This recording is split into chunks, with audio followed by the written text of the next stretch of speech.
Hi, Bill Henshaw here again, locally known around here in San Francisco as your walking constitution. And another interesting story out of Sacramento, Inc. Now they're seriously considering giving reparations for slavery.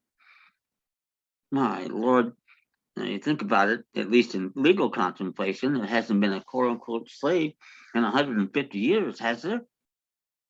Well, here again, like they say in language CIA, black is white.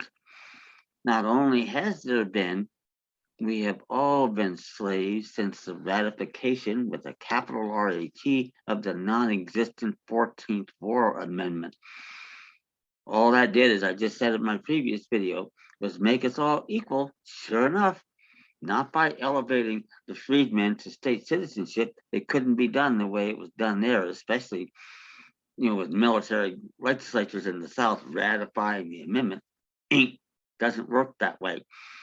What happened was we were all reduced to either a condition of statelessness, undocumented enemy aliens, or put in a relationship the government aptly describes as as a guardian and ward, otherwise known, especially in Reconstruction times, as master and slave. That is exactly what happened, and we've all been in a condition of slavery for that amount of period of time.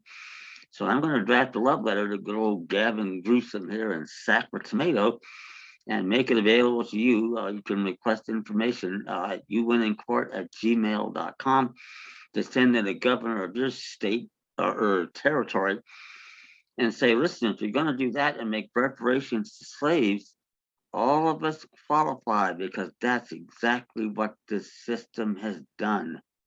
Taken our life, liberty, or property without judicial process, no right to trial by jury according to the course of the common law, the jury with the power to rule on the facts and the law.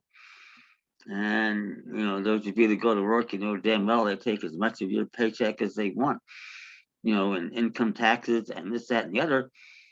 And like I say, you read the IRS regulations, and what do they say? Taxpayer has a zero interest in his time and labor. They don't recognize the value of our life, our property, anything. Exactly the reverse of how we started out when we, the people, ordained and established this Constitution to secure the blessings of liberty to ourselves and our posterity. What the hell happened here?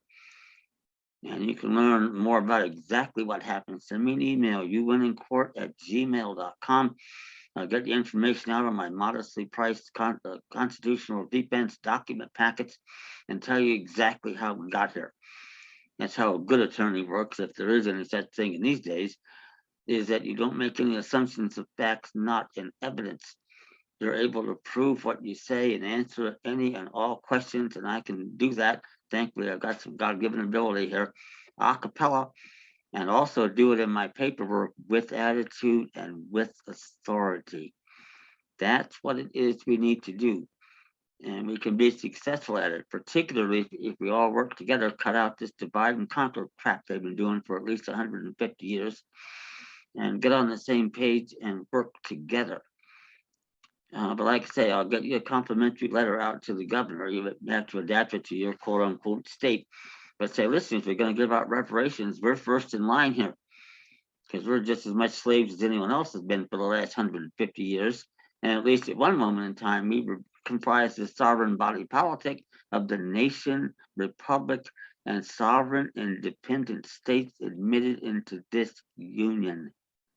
We want it back and forthwith. And now we have the U.S. Supreme Court, and you can throw in the Fifth Circuit Court of Appeals, and even the Ninth Circuit out here is getting a bit more conservative. Where it looks like they're going to have our backs on many of our issues, if not all of them. And that's a lot of leverage we're going to have against these usurpers and treasonous bastards that purport to be in public office. That's the unprecedented window we have to make some real progress here and get our nation and republic back. And the good news is, it's not just for us, it's for ourselves and our posterity. These are things that the jury is going to recognize easily if and when we ever get before one. And I probably will never see one. I have it in 40 years. I don't expect to now, but if I do, I've got ways to get across to them the message that they'll clearly understand and get through this cognitive dissonance BS, and get some real results. So that's what's exciting. That's why I'll be 74 later this year. My life is still ahead of me. That's how good this is when you recognize what we're supposed to have. And it's my mission in life to help get it back to the maximum practicable extent. If I don't get across the Red Sea, so to speak, I'll leave a clear path for those of you behind me to follow and get the job done. If I've done that, I will have done what I was put here to do. Would have been nice to have known that 50 years in high school, especially outside of Washington, D.C., but better late than never. And you can learn too. And boy, the power this gives you. And it's not just the power, it's the satisfaction of knowing that we're right. The human life has value, it has dignity, the right to life, liberty, and pursuit of happiness. And we have rights secured by the Constitution. These bastards in office are bound to respect. We just have to let them know in certain terms that's exactly what's going on here. So it's exciting. It really is. So that said, send me an email, youwinningcourt@gmail.com. Remember to subscribe, like the videos, get the word out. The sooner we all start working together here, the quicker we get these bastards off our backs. Thank you.